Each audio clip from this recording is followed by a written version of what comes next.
Most ऑफली लोग ना ma'am ज़िंदगी में ना बहुत सारा फ्रेंड सर्कल है, सब कुछ है, लेकिन बहुत लोनली फील करते हैं, अकेले हैं अंदर से। साला ये दुख का खत्म नहीं होता बे। तो लोनलीनेस का सबसे बड़ा रीज़न है। समटाइम ऐसा होता है ना मैम कि चाइल्डहुड ट्रॉमा को लेकर ना हम अपने पेरेंट्स को बहुत ब्लेम करते रहते हैं। हमें लगता है कि वहाँ से वो चीज़ आई है और हम पेरेंट्स को बहुत ज़्यादा नेगेटिव वे में देखते हैं। एक लड़की मेरे पास आई, she said my father love me a lot, but उन्होंने मुझे बहुत ट्रामा दिया।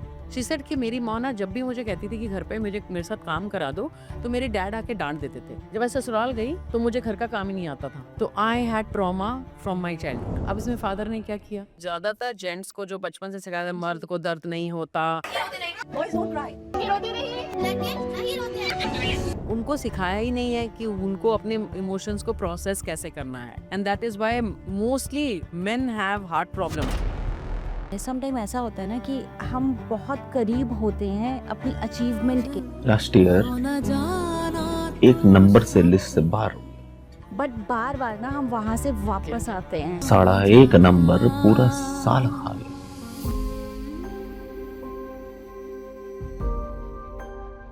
तो ये वाला जो पैटर्न है ना, ये बार बार रिपीट क्यों होता है हमारी लाइफ में? हमारी प्रोग्रामिंग जब तक नहीं बदलेगी तब तक हम उतना ही कर पाएंगे जितना हम अपने आप को वर्दी समझते हैं। जब एक्चुअल एंजाइटी होती है लोगों को, तो उनको अपने ऊपर कंट्रोल नहीं रहता है। Body is filled with stress hormones like cortisol and adrenaline, और ये जो कॉर्टिसोल या एड्रेनालिन अगर आपकी बॉडी में बहुत टाइम तक रहे तो आपके डब्ल्यूबीसीज को यानी कि आपकी इम्यूनिटी को खाने लगते हैं।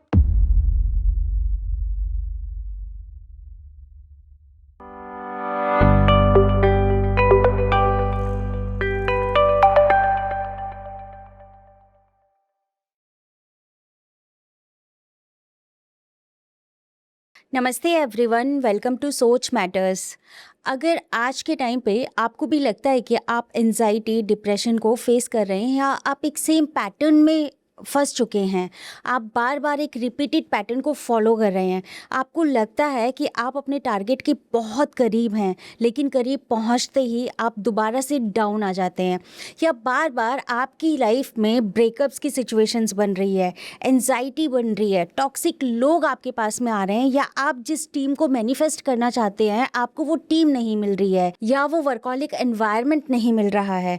आज का पॉडकास्ट आपके माइंड को टोटली बदल देगा और आपको आपकी लाइफ के लिए बहुत बड़ी हेल्प मिलेगी। तो इस पॉडकास्ट को एंड तक ज़रूर देखना, क्योंकि जो आज की हमारे गेस्ट हैं वो कहीं ना कहीं क्लिनिकल साइकोलॉजिस्ट है, टेडेक्स स्पीकर है और साथ ही साथ एक लाइफ कोच है, जिन्होंने अपनी लाइफ में खुद से लर्न किया है और साइकोलॉजी की डिग्री हासिल करी है। तो वो आपको साइंटिफिक तरीके से भी बताएगी और इमोशनल तरीके से भी आपके सारे सवालों का जवाब देंगी। तो चलिए स्वागत करते हैं हमारी आज की special guest doctor Piyush Bhatia ji का, only on Soch matters with me Poonam Rawat. तो पहले ना हम शुरुआत करते हैं कि पिछले बीते सालों में ना ये देखा गया है ना कि थेरेपिस्ट और कोचेस की डिमांड बढ़ती जा रही है, नहीं, एंड ये साथ के साथ में कुछ एक्सपेंसिव भी होते जा रहे हैं। तो आप मुझे बताइए कि सही थेरेपिस्ट और एक राइट कोच तक हम कैसे पहुंचे? Very good question Poonam. Actually पता है पहले ज़माने में थेरेपी जो थी वो बहुत टैबू था, राइट? एक्चुअली देखा जाए तो हमें थेरेपी की ज़रूरत ही नहीं थी, क्योंकि हम लोग बहुत ज़्यादा सक्सेसफुल नहीं थे, लेकिन हम अकेले भी नहीं थे। आज के ज़माने में हम बहुत सक्सेसफुल हैं, बट कहीं ना कहीं हम इमोशनली ना बहुत अकेले हैं। और अब सोशल मीडिया आ गया है, there is so much of information on the internet, so people read about it. जब वो पढ़ते हैं तो वो छोटी सी जो सिरदर्द है वो ट्यूमर तक पहुंच जाता है, और हर चीज़ ऐसा लगता है कि वो ट्रॉमा हुआ है, मेरे साथ गलत हुआ है, people are gaslighting me, narcissist, इतने सारे वर्ड्स आ गए हैं, राइट? और ये सब प्रॉब्लम्स जो शुरू हुई है ना, ये सब बहुत सारी चीज़ें इन्फॉर्मेशन से शुरू हुई हैं। बट एक्चुअली इन्फॉर्मेशन जो होती है वो बहुत ज़रूरी होती है। अगर आप देखो ना, तो इन्फॉर्मेशन का मतलब होता है ट्रांसफॉर्मेशन, राइट? बट प्रॉब्लम कहाँ आती है कि जब या तो हम बहुत सारी इन्फॉर्मेशन ले लेते हैं और फिर हम कहते हैं कि अब इतनी सारी इन्फॉर्मेशन आ गई है और मुझे सब पता है, मुझे किसी की ज़रूरत नहीं है, और फिर हम एक्शन नहीं लेते और फिर हम फंस जाते हैं। या फिर हम हर छोटी चीज़ को बहुत बड़ा बना लेते हैं, ओ ये ट्रॉमा है, ये एंग्जाइटी है, ये मुझे ये वाले सिम्टम्स हो रहे हैं, तो हमारी प्रॉब्लम स्टार्ट हो जाती है। अब आपने मुझसे क्वेश्चन पूछा था कि राइट थेरेपिस्ट तक कैसे पहुँचे, और ये भी क्वेश्चन पूछा था कि you know it's expensive, right? Yes. अब धुरंधर आई है, जी। पिक्चर देखने जाते हो, राइट? एक मूवी देखने में कितना पैसा खर्च होता है, और कितना सारा पैसा हम अपनी फिजिकल बॉडी पे भी लगाते हैं। अगर हम डॉक्टर के पास जाएं, तो आज के ज़माने में डॉक्टर के पास जाना भी सस्ता नहीं है, करेक्ट। राइट? तो पॉइंट ये है कि हम अपने आप को समझते हैं कि हम एक फिजिकल बॉडी है, ठीक है? बट हम ये भूल जाते हैं कि हमारी इस फिजिकल बॉडी के बियॉन्ड हमारी एक एनर्जी बॉडी है, हमारी एक मेंटल बॉडी है, हमारी एक स्पिरिचुअल बॉडी है। हम उसका ध्यान नहीं करते, और बहुत कुछ वहाँ पर स्टोर हो जाता है, राइट? तो एक सही थेरेपिस्ट या हीलर जो है वो आपकी वहाँ पर हर लेवल पर हीलिंग में आपकी हेल्प करता है। नॉट ओनली आपके थॉट्स को चेंज करवाता है, आपके परसेप्शन को बदलता है, आपकी सबकॉन्शियस की रिप्रोग्रामिंग करता है, आपको नज़रिया देता है दुनिया को डिफरेंट तरीके से देखने का। यू नो अगर आप देखो तो हम लोग सब स्ट्रैटेजी ढूंढ रहे हैं, किसी तरीके से ज़्यादा पैसे कमा लें, किसी तरीके से रिलेशनशिप सही कर लें, किसी तरीके से अपनी हेल्थ को सही कर लें, लेकिन स्ट्रैटेजी के पीछे एक बहुत इंपॉर्टेंट चीज़ होती है जो हम हमेशा भूल जाते हैं। मालूम है पूनम, स्ट्रैटेजी सिर्फ 20% होती है, और माइंडसेट होता है जो 80% होता है। आप अगर रिच लोगों को देखो, वो और रिच क्यों हो रहे हैं? क्योंकि वो अपने माइंडसेट को बदलते हैं। जब हम अपने माइंडसेट पे काम करते हैं, उनको मालूम है ये इन्वेस्टमेंट है, this is not something luxury. वो जानते हैं कि ये इन्वेस्टमेंट है, मैं खुद में इन्वेस्ट कर रहा हूँ। बहुत अच्छी बात बोली आपने। पहले जॉइंट फैमिलीज हुआ करती थी, यस। तो शायद वो रिक्वायरमेंट भी नहीं थी, क्योंकि लोग आपस में बहुत ज़्यादा घुले मिले रहते थे, है ना? आपका एक पॉइंट मुझे बहुत अच्छा लगा। पहले के टाइम पे ना, अगर हम जैसे अपने मॉम डैड की भी बात करें या उनके टाइम पीरियड की भी बात करें, तो पहले के टाइम पे ना एक साइकियाट्रिस्ट के पास जाना या एक कोच के पास जाके एक सजेशंस लेना, वो कहीं ना कहीं ये देखा जाता था कि जो लोग रिच लोग हैं वो ही जा पा रहे हैं या वो ही अफोर्ड कर पा रहे हैं, या शायद वो ही मतलब इस टाइप की चीज़ों पे आते हैं। इन्हीं को डिप्रेशन एनजाइटी होती है, जो मिडिल क्लास फैमिली है या उससे बिलो है, उन लोगों को ये चीज़ें नहीं होती है। बट जब से ये इन्फॉर्मेशन बाहर आई है ना, तो लोग कहीं न कहीं अवेयर हो रहे हैं और उनको भी एक थेरेपिस्ट और कोच की ज़रूरत है। मैं यहाँ पे बात करना चाहूँगी कि अगर हम किसी कोच की बात करें, जैसे आपने बोला कि यहाँ पे कोच एक नेसेसिटी है, उसके पीछे का रीज़न है बिकॉज़ आज के टाइम पे डिप्रेशन बहुत ज़्यादा बढ़ता जा रहा है, रिलेशनशिप हमारे उतने हेल्दी नहीं हैं, है ना? तो मैं अगला क्वेश्चन वही पूछना चाहती हूँ कि किस मोमेंट पे हमें लगता है कि अब हमें कोच की रिक्वायरमेंट है? सो अगर आप अपनी लाइफ को बदलना चाहते हो, तो वहाँ पर आपको एक कोच की ज़रूरत महसूस होती है। अब ये पता कैसे चलता है कि कब होगा? देखो, जी। ज़िंदगी में ना 3 तरीके की चीज़ें होती हैं। एक होती है थिंग्स दैट यू नो। चीज़ें जो मैं जानता हूँ कि मैं जैसा कि मैं जानती हूँ कि मुझे रोटी बनानी आती है, जैसा कि मैं जानती हूँ कि मुझे मालूम है कि ब्रेन कैसे काम करता है, right? Correct. But there are other things जो we know that we don't know. जैसे कि मैं जानती हूँ कि I don't know how to fly a kite, right? But इसके अलावा एक और एरिया होता है जिसको मैं कहते हैं आई don't know that I don't no. मुझे पता ही नहीं है कि मुझे पता ही नहीं है, और इस एरिया में हमारे ब्लाइंड स्पॉट्स होते हैं। और यहाँ होते हैं हमारे कार्मिक इम्प्रिंट्स, यहाँ होते हैं हमारे डीएनए के इम्प्रिंट्स, यहाँ होते हैं हमारी प्रोग्रामिंग, यहाँ होते हैं हमारे बिलीफ सिस्टम, और ये हमें मालूम ही नहीं होता कि ये हमारी ज़िंदगी चला रहे हैं। सो जब आपकी लाइफ आपके कंट्रोल से बाहर हो रही है, आप समझ नहीं पा रहे हो कि आपकी लाइफ में जो हो रहा है वो पैटर्न बार बार रिपीट क्यों हो रहा है, रिलेशनशिप में, हेल्थ में, मनी के एरिया में, आप अपने फुल पोटेंशियल को नहीं जी पा रहे हो। आपको मालूम है कि आपका कैपेसिटी इतनी है, बट आप उस पैटर्न को तोड़ नहीं पा रहे हो, या आपकी लाइफ में आप सेल्फ साबोटाज कर रहे हो, या आपको ऐसा लग रहा है कि मैं इस लेवल तक चला जाता हूँ, वापस पता नहीं क्यों नीचे आ जाता हूँ। जब ऐसी कुछ चीज़ें होने लगती हैं, या और आज के ज़माने में अगर आप देखो, जेनज़ीज़ को देखो, ये जो जनरेशन है ना, ये बड़ी मज़ेदार है। इनका सबसे बढ़िया काम है कि they don't want to sit with anything negative. वो हेल्प लेते हैं, करेक्ट। और वो हेल्प लेना गलत नहीं है, क्योंकि वो इंस्टेंट ग्रेटिफिकेशन के दुनिया में रहते हैं। उनको ग्रेटिफिकेशन मतलब अभी चाहिए सब कुछ, तो उनको भी वो सैडनेस, हेल्पलेसनेस नहीं चाहिए। सक्सेस का रास्ता दिखाइए, so they will ask for support. So if you want to become the Sachin Tendulkar in your life, Sachin Tendulkar ऐसे नहीं बना था, वो इसलिए बना था क्योंकि उसके पीछे एक कोच खड़ा था, जो उसके उसके फ्लॉज दिखा रहा था, जो उसे सही टेक्निक सिखा रहा था, राइट? अगर आप अपनी लाइफ में सचिन तेंदुलकर बनना चाहते हो, that is when you know you need a coach. Wonderful. बहुत अच्छी बात बोली आपने, ये कि हमें कहीं न कहीं एक कोच की रिक्वायरमेंट तो होती है, लाइफ डायरेक्शन में भी बहुत ज़्यादा इम्पोर्टेंट है।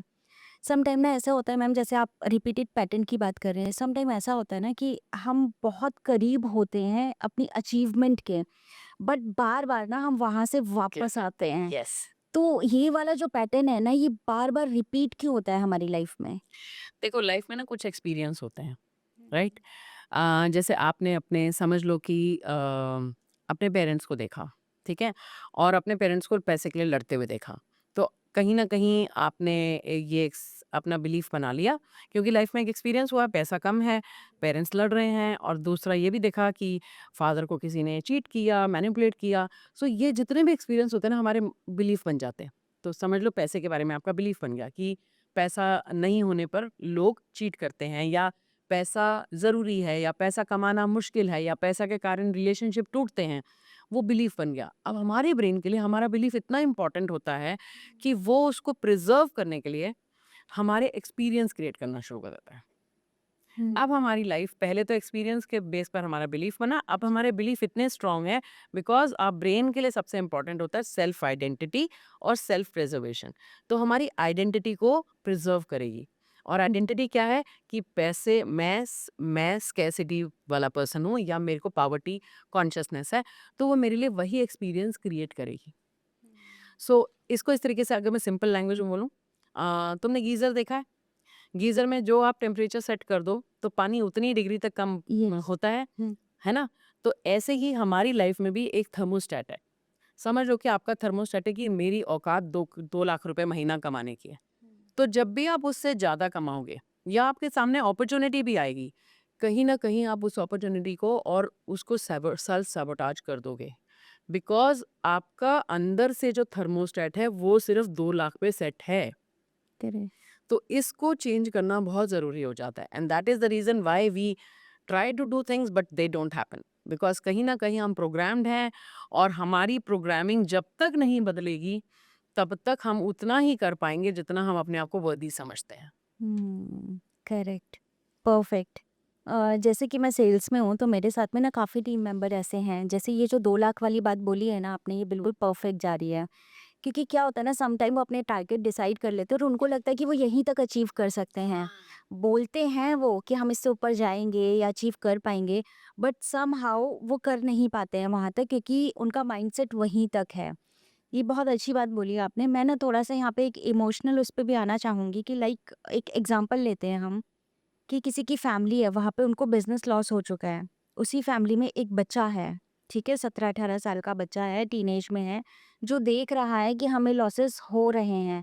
अब बिकॉज़ वो उसकी ग्रोइंग एज है, और जैसे-जैसे वो अपनी लाइफ में आगे बढ़ रहा है, तो उसको ये लग रहा है कि शायद जो रिलेटिव्स हैं, या जब हम प्रॉब्लम्स में होते हैं तो कोई हमें सपोर्ट नहीं करता है, या शायद हम बिज़नेस कर नहीं सकते हैं, या बिज़नेस में लॉसेस होते हैं। अब उसका उस टाइप का माइंडसेट हो चुका है। तो इस टाइप के माइंडसेट से निकलने के लिए क्या प्रैक्टिस ज़रूरी है?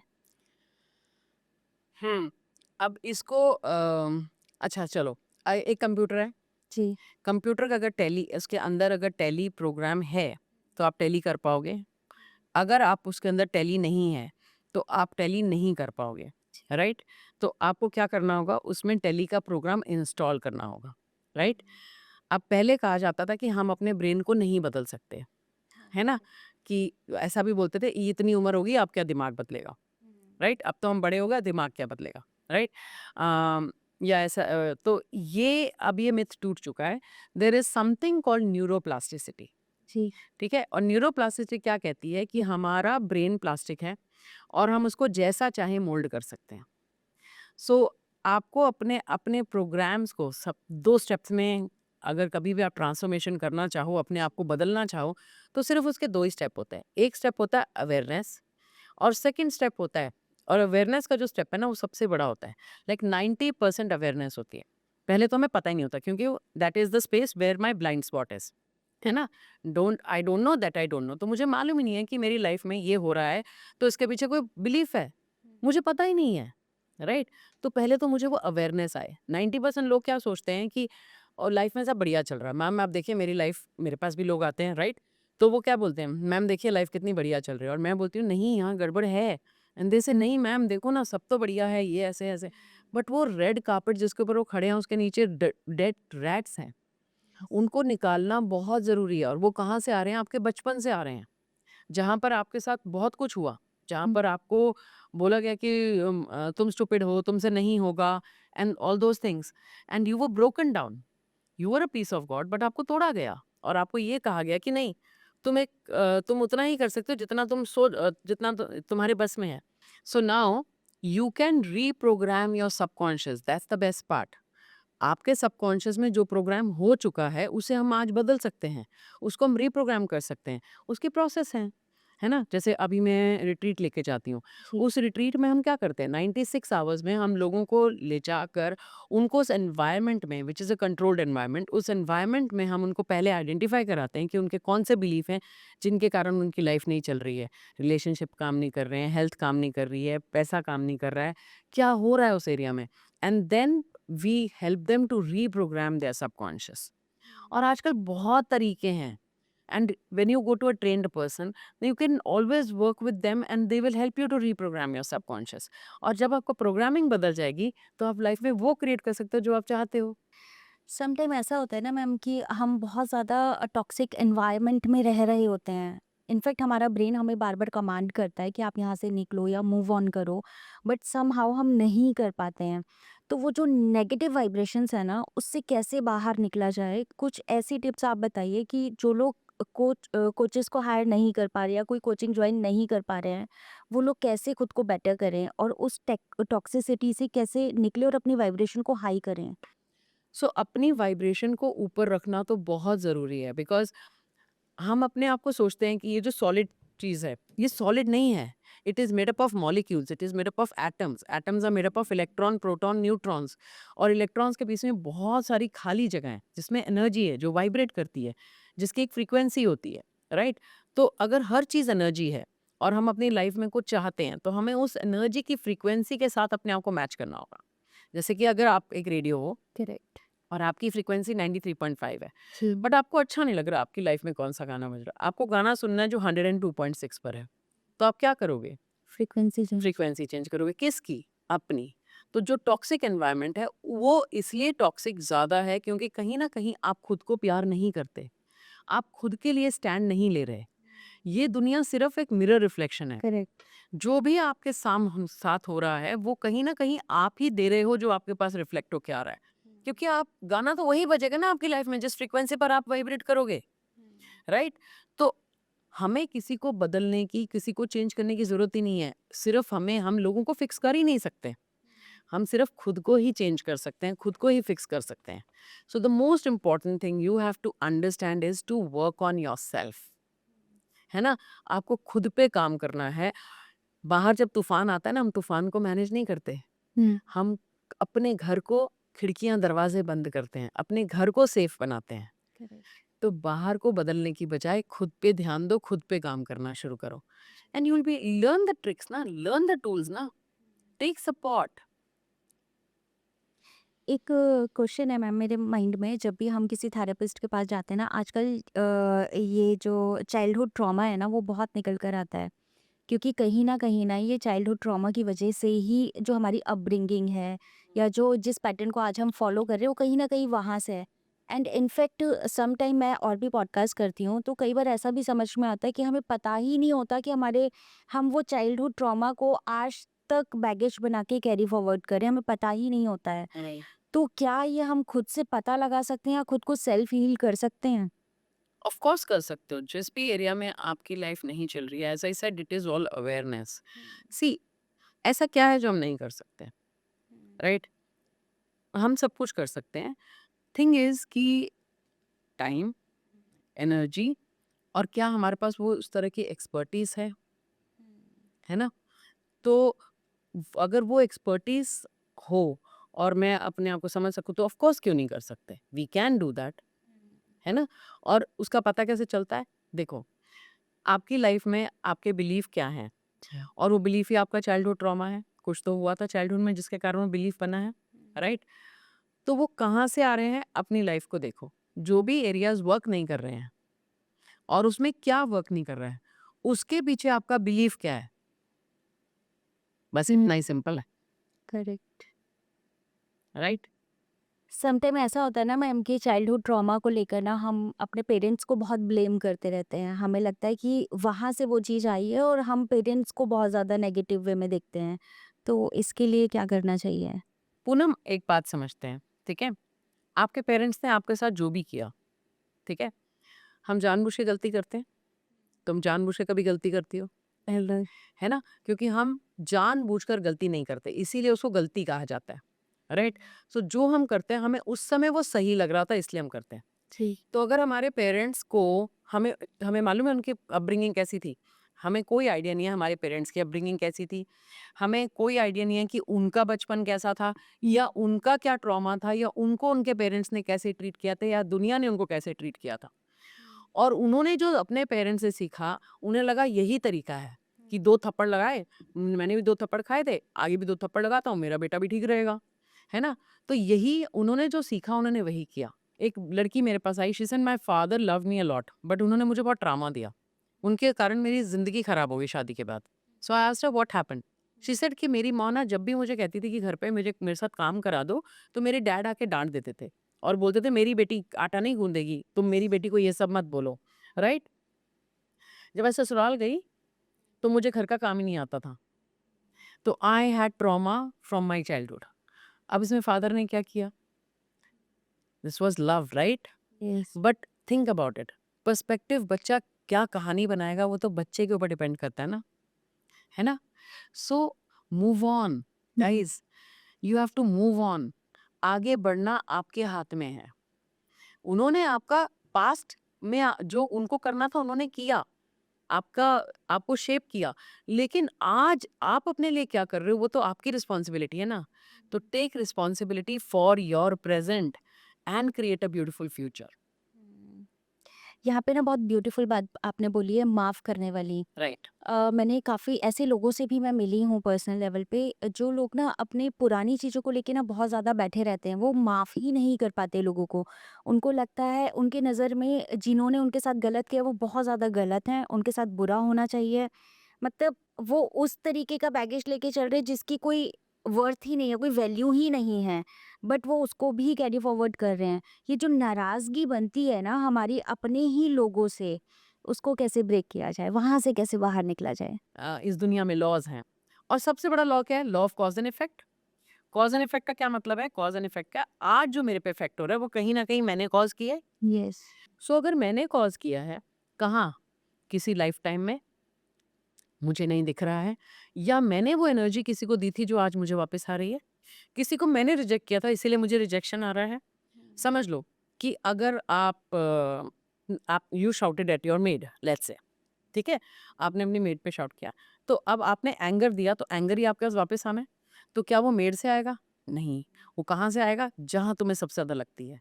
तो तुम्हारा बच्चा, तुम्हारा हस्बैंड, या कुछ somebody you really love, या तुम्हारा boss, somebody you care about, they will give you that energy. So this is cause and effect happening, right? अगर ये cause and effect है, तो फिर इसको डिसमेंटल कौन कर सकता है? मैं ही ना। यस। एक बात और सोचती हूँ मैं कभी कभी, और वो है हम माफ करने वाले होते कौन है? हुँ। अगर सब कुछ कॉज एंड इफेक्ट है, तो माफ करने वाले कौन है? इसका मतलब तो मैंने कभी ना कभी, अगर मैं आज इफेक्ट पे हूँ कि मेरी मदर इन लॉ मुझे इस तरीके से ट्रीट कर रही हैं, तो मे भी पिछले जन्म में या कभी मैंने उनको वो एनर्जी दी थी जो आज मुझे वापस आ रही है। फिर तो मुझे उनसे माफी मांगनी चाहिए ना, कि आई एम सॉरी, मैंने आपके साथ कभी ये किया था, please forgive me, I love you and I thank you. मैं यहाँ पे ना ये जानना चाहती हूँ मैम, जैसे हम पिछले जन्म की बात कर रहे हैं, तो क्या हमारे इस जन्म के जो कर्मा है, जैसे हम कहते हैं ना कि कर्म करो, आप जैसा कर्म करोगे आपको वैसा ही फल मिलेगा। राइट। तो क्या वो इसी जन्म में मिल जाता है? बिकॉज़ मैंने ऐसे भी लोग देखे हैं, मतलब बिल्कुल मेरे नियर रिलेटिव में मैंने किसी एक ऐसी लेडी को देखा है, जो कि बहुत ज़्यादा स्पिरिचुअल है, बहुत ज़्यादा वो बच्चों से प्यार करती थी, मतलब सब कुछ बहुत अच्छा था।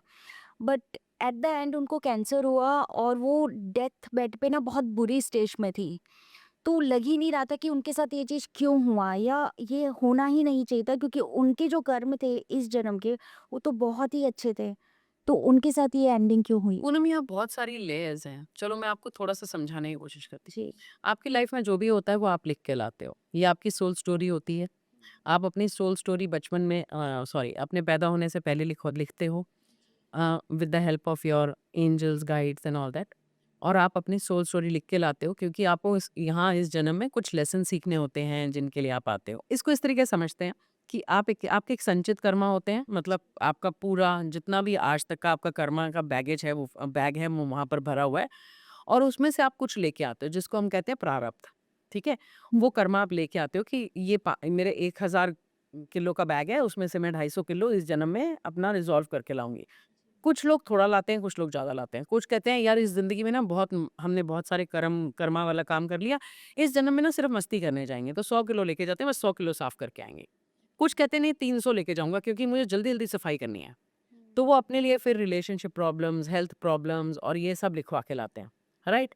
और यहाँ पर आके हमारे पास एक फ्री विल होती है कि आप अपने इन कर्मा को कैसे जल्दी-जल्दी क्लीन भी कर सकते हो, या अगर आपने अपने पर काम नहीं किया तो फिर ये कर्मा का बैग और बड़ा हो जाएगा। तो आपके ऊपर है कि आप ये 250 को 200 करके जाना चाहते हो, 100 करके जाना चाहते हो, या 250 को 500 बना के जाना चाहते हो। ये डिपेंड करता है आपके क्रियामान कर्मा पे। क्रियामान कर्मा मतलब आज जो मैं कर्म कर रही हूँ, राइट? तो उस पे डिपेंड करता है।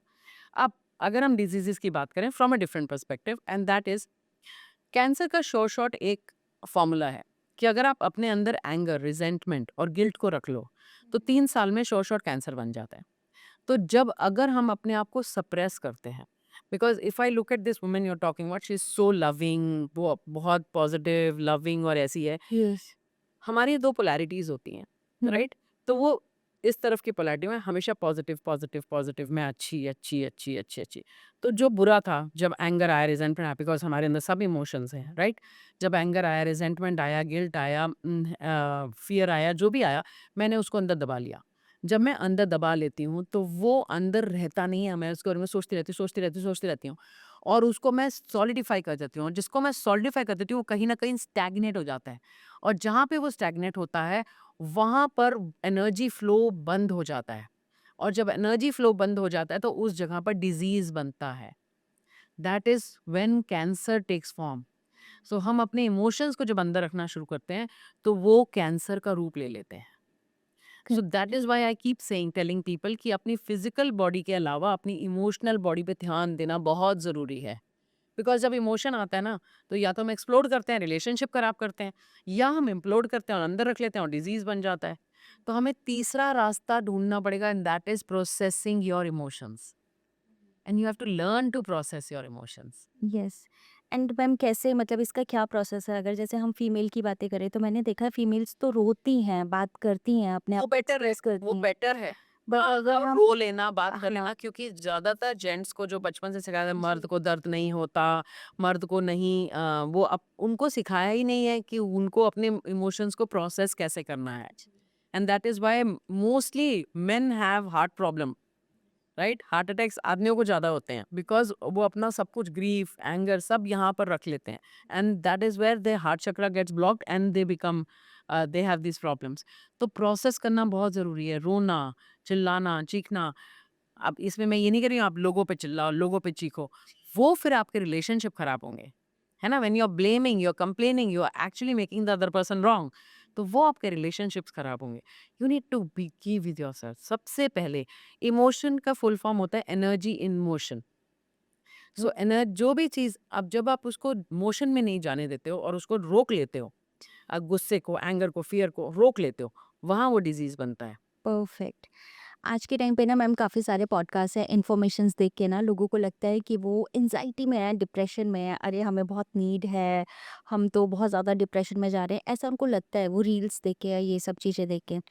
बट जो एक राइट पर्सन है ना, जिसको एक्चुअल में डिप्रेशन है, जो एक्चुअल में मेडिटेशन जो एक्चुअल में मेडिसिन वगैरह पे है। एक्चुअली ना जो social media is very good, ठीक है? लेकिन सोशल मीडिया की एक बहुत बड़ी प्रॉब्लम है कि हम उस पर हर चीज़ को जब हम सुनते हैं, तो वो लगता है शायद वो हमारे साथ हो रही है। हम्म, और हमने ना, जैसे हमें लो फ़ील होता है, तो हम उसको डिप्रेशन कहने लगते हैं, हम एंग्ज़ायटी कहने लगते हैं। एक्चुअली एंग्ज़ायटी जो होती है, डू यू नो उसमें क्या होता है? जी।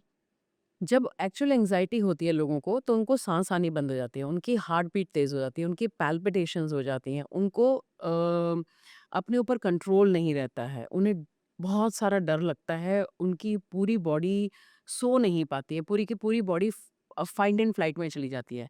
और body is filled with stress hormones like cortisol and adrenaline, और ये जो कॉर्टिसोल या एड्रेनलिन है, अगर आपकी बॉडी में बहुत टाइम तक रहें, तो आपके डब्ल्यूबीसीज़ को, यानी कि आपकी इम्यूनिटी को खाने लगते हैं और आप बीमारी का घर बन जाते हो। तो थोड़ी बहुत एंग्ज़ायटी इज़ गुड। जब हमारा एग्ज़ाम है, जब हमारा इंटरव्यू है, या कोई टेम्परेरी कोई चीज़ है, जैसे कि एक हिरन है, अगर वो दौड़ रहा है, उसके पीछे शेर पड़ा है, तो वो बहुत तेज़ से दौड़ेगा, राइट? उस समय उसकी बॉडी में कॉर्टिसोल होगा, ठीक है? क्योंकि वो स्ट्रेस में है, उसको अपने आप को बचाना है।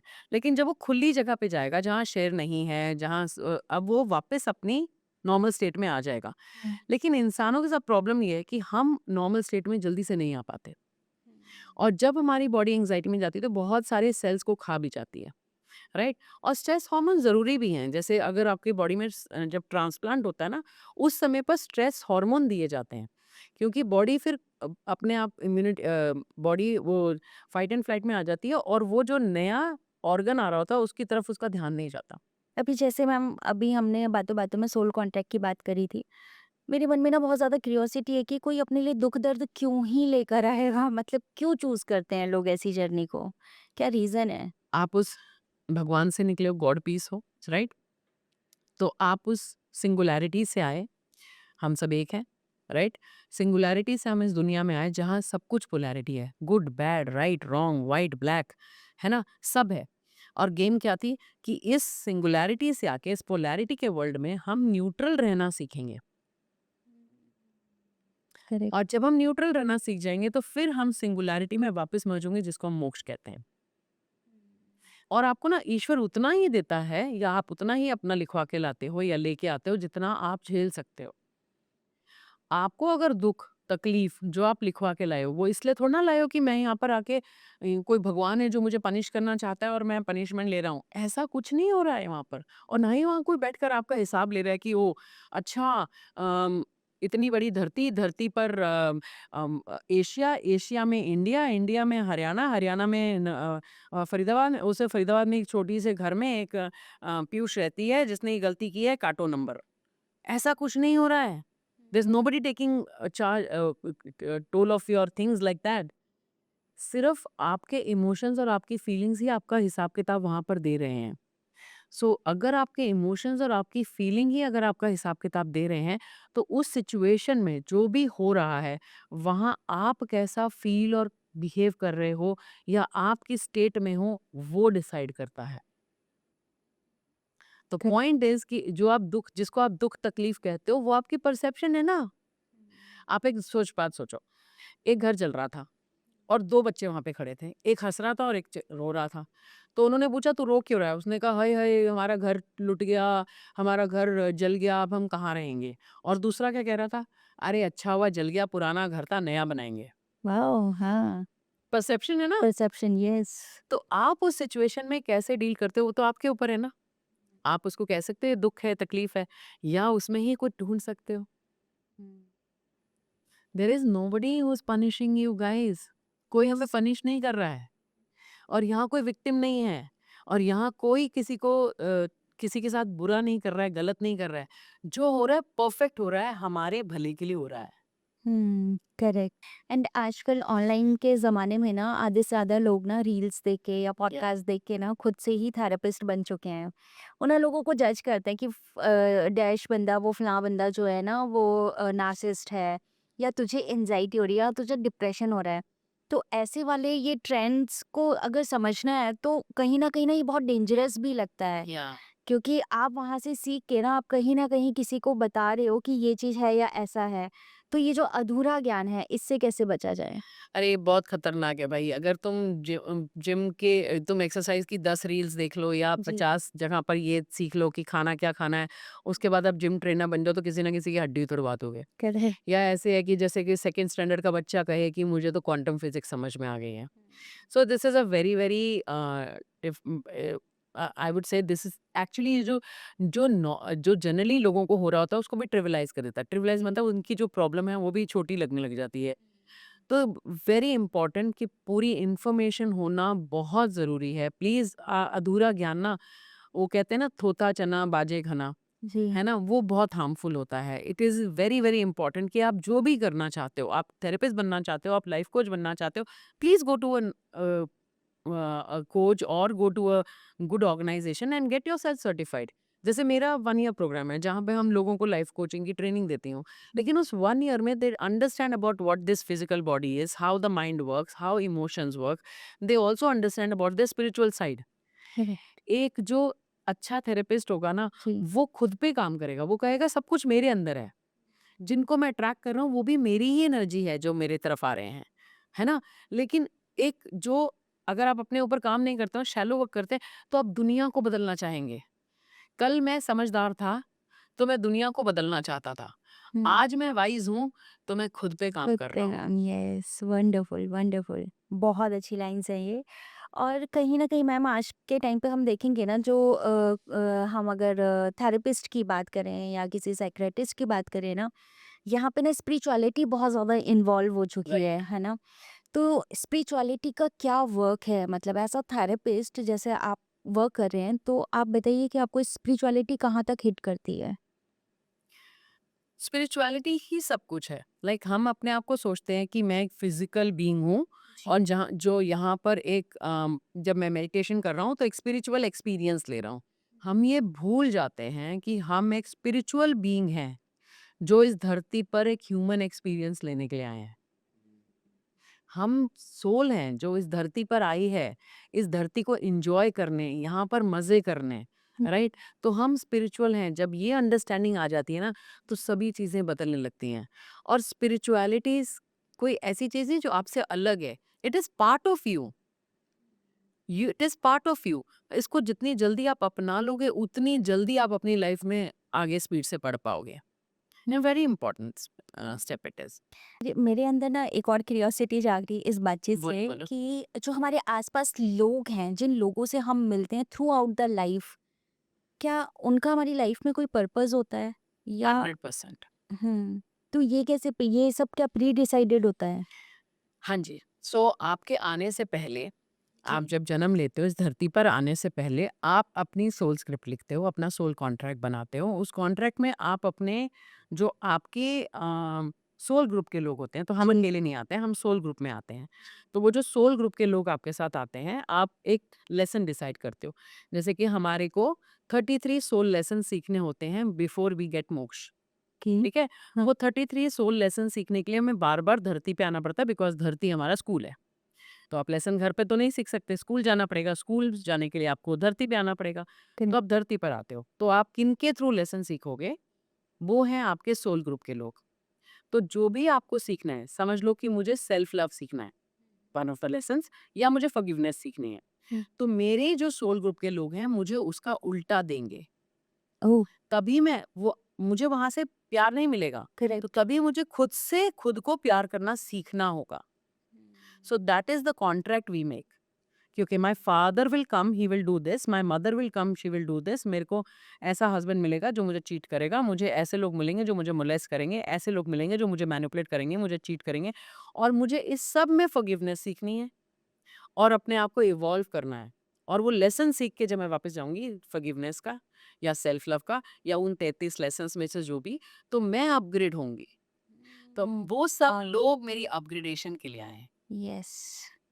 और अगर ज़िंदगी को इस तरीके से समझने लगे ना जैसे आप समझा रहे हैं, तो मुझे लग रहा है ज़िंदगी कितनी खूबसूरत लगेगी। है ही खूबसूरत। हमारा हम ढूँढते रहते हैं हमारा पर्पस क्या है, हमारा पर्पस क्या है? पर्पस आपका सिर्फ़ एक ही है, to become the best version of you. और एक बार बताऊँ सिंपल वर्ड्स में, आपको कोई पर्पस है ही नहीं, and that is your purpose. Your purpose is only to be in joy. I am not saying E N, INJOY। हाँ। अंदर से जॉय में रहना ही आपका पर्पस है। जो भी करो, डज़न्ट मैटर, बट जो भी करो उसको जॉय में रह के करो, तो जो चाहते हो वो अपने आप आएगा, because what you are seeking is seeking you. Perfect, perfect.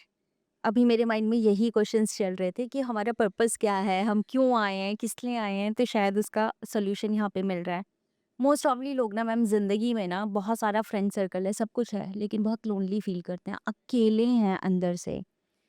क्यों हैं लोग इतने अकेले? मतलब आज तो इंस्टाग्राम का टाइम है, यूट्यूब का टाइम है, सोशल मीडिया का टाइम है। हम कहीं न कहीं लोगों को देख रहे हैं, दूसरों की जर्नी भी देख रहे हैं। हमारे पास इतनी सारी चीज़ें हैं कि हम बहुत सारा कंटेंट कंज़्यूम कर सकते हैं, अपने आप को खुश रख सकते हैं।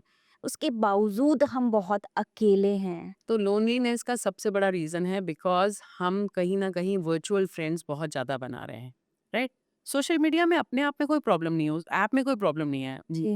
जो भी ऐप्स हैं, वो ऐप्स तो हमें इन्फॉर्मेशन दे रही हैं, हमें सारी दुनिया से कनेक्ट कर रही हैं, बट हम उन ऐप्स के साथ क्या कर रहे हैं? हम क्या कर रहे हैं कि अ, हमारे अंदर कुछ खालीपन है क्योंकि हम बाहर नहीं जा रहे हैं, लोगों से नहीं मिल रहे हैं, तो उस खालीपन को भरने के लिए हम रील्स को देखना शुरू करते हैं और रील्स को देखने से क्या होता है? डोपामिन रिलीज़ होता है। और डोपामिन क्या है? डोपामिन है एक ऐसा केमिकल जो एक्चुअली तब सीक्रेट होता है हमारी बॉडी में जब वो हमें कुछ अच्छा करते हैं। तो एक तरीके से रिवॉर्ड होता है और वो जो रिवॉर्ड होता है वो हमें मिलता है, राइट? जी। तो जब हम कुछ रील्स देखते हैं तो हमें वो डोपामिन रिलीज़ होता है, फिर हम और रील्स देखने लगते हैं और रील्स देखने लगते हैं। अब क्या होता है? अब रील्स देखते-देखते हम इतने थक जाते हैं, तो फिर हम रील्स देखना बंद कर देते हैं। जब हम रील्स देखना बंद करते हैं तो वो जो डोपामिन इतना हाई हो गया था वो एकदम से क्रैश हो जाता है और जब वो क्रैश होता है अब हमें फिर से एम्प्टीनेस फील होता है, राइट? हमारे को अकेलापन लगने लगता है, हमारा फोकस चला जाता है, हमारी मोटिवेशन चली जाती है, फिर हम अपने आप को कहने लगते हैं कि मैं तो लेजी हो गया हूँ और अब मुझे फिर बुरा लगने लगता है। अब उस बुरेपन से निकलने के लिए मैं फिर से रील्स देखना शुरू करता हूँ और जब मैं रील्स देखना शुरू करता हूँ फिर मुझे डोपामिन रिलीज होता है। सो इट्स लाइक जैसे कि आप किसी कैसीनो के स्लॉट मशीन पे बैठे हो। करेक्ट। अब स्लॉट मशीन में क्या होता है कि आप एक के बाद एक स्लॉट्स चलाते रहते हो, है ना? दबाते रहते हो। क्यों? क्योंकि पता नहीं है कि अगला क्या आएगा। तो एक अनप्रेडिक्टेबिलिटी है और वो जो अनप्रेडिक्टेबिलिटी है वो भी आपका डोपामिन बढ़ाती है।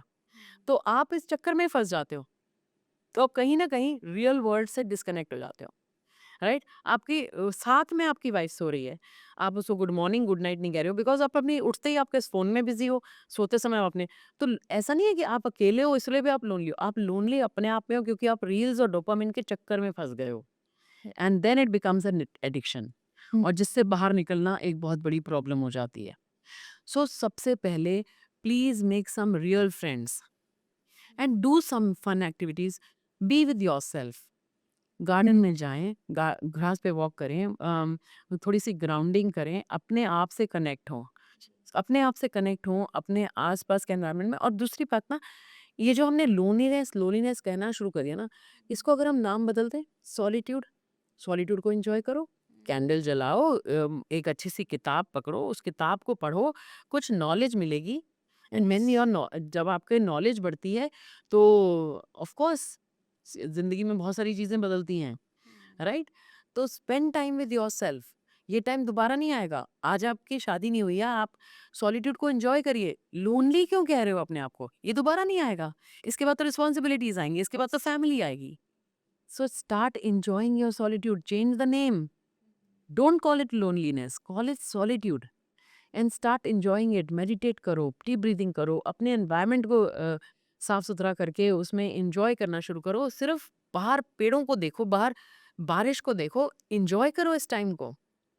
वंडरफुल मैम, बहुत मज़ा आया आपसे बात करके। चलते-चलते ना हमारी ऑडियंस को कुछ मैसेज दीजिए जिससे कि वो एक हाई वाइब्रेशन में रहे, पॉजिटिव रहें, हेल्दी रहें, वेल्दी रहें, जो भी डिसाइड करते हैं ना वो सब उनकी लाइफ में अचीव हो जाए। मैं सिर्फ यही कहना चाहती हूँ, ये बिल्कुल मत भूलना कि क्रिएटर आप हो।